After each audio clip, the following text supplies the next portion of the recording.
नमस्कार, स्वागत है आपका द न्यूज़ लॉन्चर पर। मैं हूँ अशोक वानखड़े। लेकर आया हूँ आपका अपना कार्यक्रम डायरेक्ट हिट।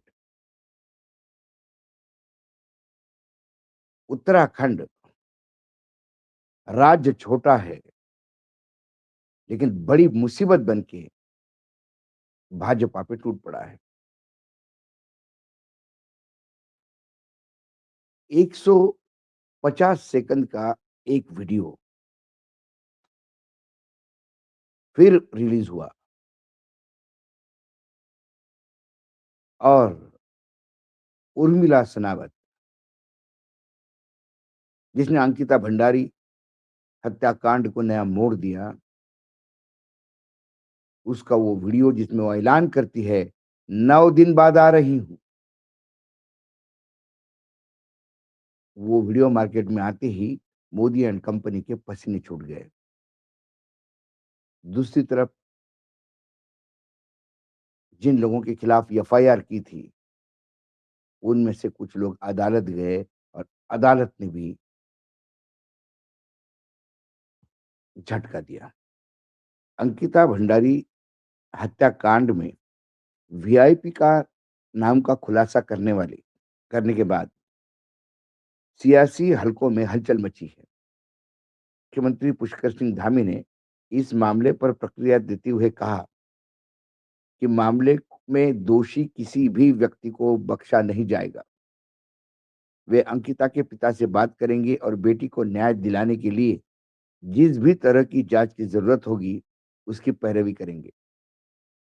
उधर वीआईपी का खुलासा करने वाली उर्मिला सनावर ने घोषणा की है कि वो जांच में सहयोग करने के लिए पुलिस के पास देहरादून पहुंच रही है। वहीं पूर्व विधायक सुरेश राठौड़ ने गिरफ्तारी से बचने के लिए कोर्ट का रास्ता अपनाया। कोर्ट ने बीजेपी के पूर्व विधायक सुरेश राठौड़ को फिलहाल बड़ी राहत देते हुए गिरफ्तारी पर रोक लगा दी। हाईकोर्ट ने इस मामले में आरती गौड़ और धर्मेंद्र कुमार को नोटिस जारी करते हुए 4 सप्ताह के भीतर जवाब दाखिल करने का निर्देश दिए हैं। अब ये दोनों पति पत्नी जो है, सुरेश राठौर और उनकी पत्नी उर्मिला सनावर, ये दोनों अब धामी के लिए भी परेशानी बनते जा रहे हैं। दरअसल सुरेश राठौर और उर्मिला सनावर के खिलाफ कुल 4 एफआईआर दर्ज है, जिसमें से 2 मामले में हाईकोर्ट ने गिरफ्तारी पर अंतरिम रोक लगा दी है। सुरेश राठौर ने इस एफआईआर को निरस्त करने की मांग को लेकर नैनीताल हाईकोर्ट का दरवाजा खटखटाया था। याचिका पर सुनवाई करते हुए कोर्ट ने प्रथम दृष्टया मामले को सुनने योग्य मानते हुए यह राहत दी। कोर्ट ने साफ किया कि अगली सुनवाई तक याचिकाकर्ता के खिलाफ किसी भी तरह की दंडात्मक कार्रवाई नहीं की जाएगी। उधर अंकिता भंडारी केस में वीआईपी का खुलासा करने वाली उर्मिला सेनावत ने कई दिनों के बाद फेसबुक पर पोस्ट की है। उर्मिला ने लिखा कि मैं अंकिता भंडारी हत्याकांड के केस में एसआईटी जांच में सहयोग करने देहरादून, उत्तराखंड आ रही हूँ। उर्मिला ने लिखा कि मुझे प्रशासन ने मेरी पूरी सुरक्षा का आश्वासन दिया। बद्री विशाल मुझे अपना आशीर्वाद दे दे, मैं अंकिता भंडारी को पूर्ण न्याय दिला सकूं। इसके पहले उर्मिला ने एक वीडियो जारी किया, जिसमें वे अपने मोबाइल की स्क्रीन रिकॉर्ड करके वीडियो बना रही है। उसमें सुरेश राठौर और उनके बीच किस तारीख को बातचीत की रिकॉर्डिंग की गई थी, उसका जिक्र किया। इसका पहले उर्मिला ने फेसबुक पर लिखा था कि असुरों का नाश करने के लिए देवी को भी 9 महीने गर्भ में जून में छुप कर रहना पड़ा था। मैं 9 दिन के बाद अपने गर्भ जोन से बाहर आ रही हूँ। अपनी जान को बचाकर सबूतों के साथ अंकिता भंडारी को न्याय दिलाने जय भवानी आ रही हूँ उत्तराखंड एसआईटी जांच के लिए। उम्मीद करती हूँ कि प्रशासन से अंकिता भंडारी मेरे द्वारा प्राप्त सबूतों के साथ कोई छेड़छाड़ ना करे। एक जो वीडियो इस केस में उर्मिला सनावर का सामने आया है, क्योंकि उर्मिला सनावर को लगातार ये बोला जा रहा था कि वो गायब है। उसके बीच में उन्होंने कहीं से ये मैसेज दिया कि मैं ठीक हूँ, मैं मुझे धमकियाँ मिल रही है, मुझे ज़बरदस्ती पुलिस उठाने का प्रयास कर रही है, मेरी जान को खतरा है, कई चीज़ें थी। लेकिन एकाएक एक वीडियो सामने आता है। वीडियो में उर्मिला क्या कहती है, ये आप स्वयं देख लीजिएगा। जय श्री राम, जय बद्री विशाल। मैं अभिनेत्री उर्मिला सनावर आज मैं दिल्ली से उत्तराखंड की तरफ आ रही हूँ। जो मेरे हिंदू रक्षक हैं, जो मैंने हमेशा बोला है कि हमेशा मेरे कवच के रूप में मेरे साथ खड़े हैं, हिंदू रक्षक दर्शन भारती जी और जूनियर दर्शन भारती जी, जो हमेशा मेरे कवच की तरह मेरे साथ खड़े रहे हैं। और आज उन्होंने मुझे भरोसा दिलाया है, मुझे कमिटमेंट किया है कि तुम्हारी पूरी सुरक्षा की जिम्मेदारी हमारी है। उत्तराखंड में अगर तुम्हें कुछ भी होता है, शासन प्रशासन तुम्हारा कुछ भी अगर नुकसान करती है, तो उसकी पूर्ण जिम्मेदारी हिंदू संगठन की होगी और खाली दर्शन भारती जी नहीं।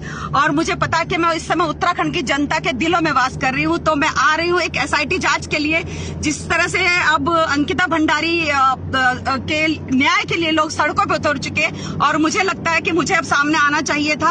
और मैं यही कहती हूँ कि अब ये बेटी, ये हिंदू बेटी अंकिता भंडारी के न्याय के लिए आ रही है। हाँ, ये बात है कि हम 9 दिन से हिडन तरीके से रह रहे थे, एक गुरुद्वारे में रह रहे थे या मोदी जी के घरों में रह रहे थे। मोदी जी का घर एक रैन बसेरा, हम वहां रह रहे थे। लेकिन वो कहते हैं ना कि दुर्गा जी को भी महिषासुर का नाश करने के लिए, उसका वध करने के लिए गर्भजून में रहना पड़ा, या पांडवों को भी अज्ञातवास में रहना पड़ा। तो इसीलिए अब हमारे अपने अज्ञातवास से निकल रहे हैं और 9 दिन के बाद हम बाहर आ रहे हैं, और उत्तराखंड की धरती पर, देवों की धरती पर। और हमें खुद महसूस होता है कि मैं नहीं आ रही, स्वयं अंकिता भंडारी आ रही है। जय श्री राम, जय केदारनाथ, जय बद्री विशाल। केदार की जय, बद्री विशाल, जय बद्री विशाल।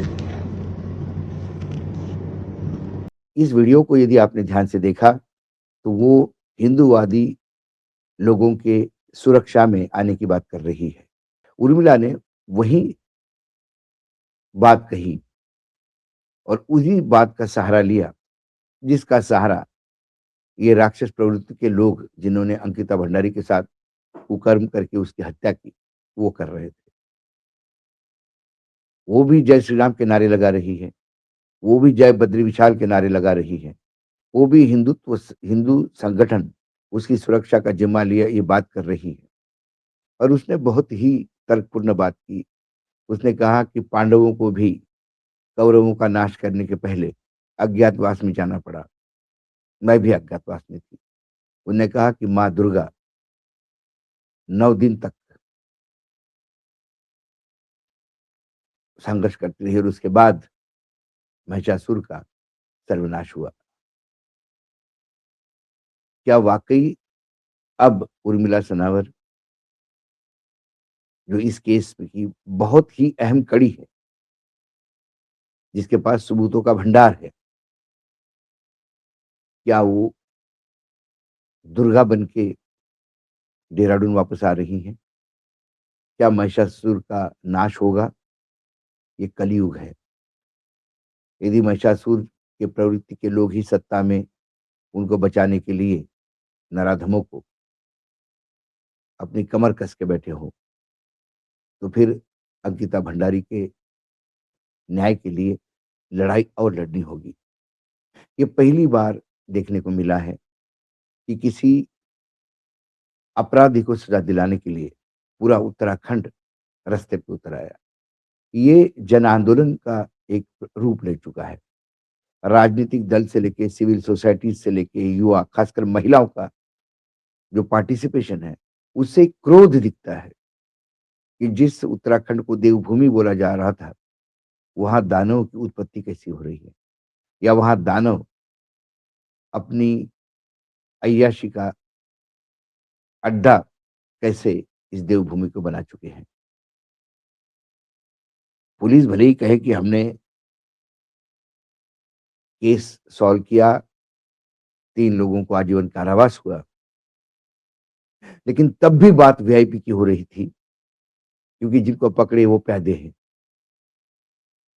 लड़कियां किसके हवाले की जाती थी, लड़कियां किसके हवस का शिकार बनती थी, और जो नाम सामने आए, मट्टू, गट्टू, बट्टू, वो भी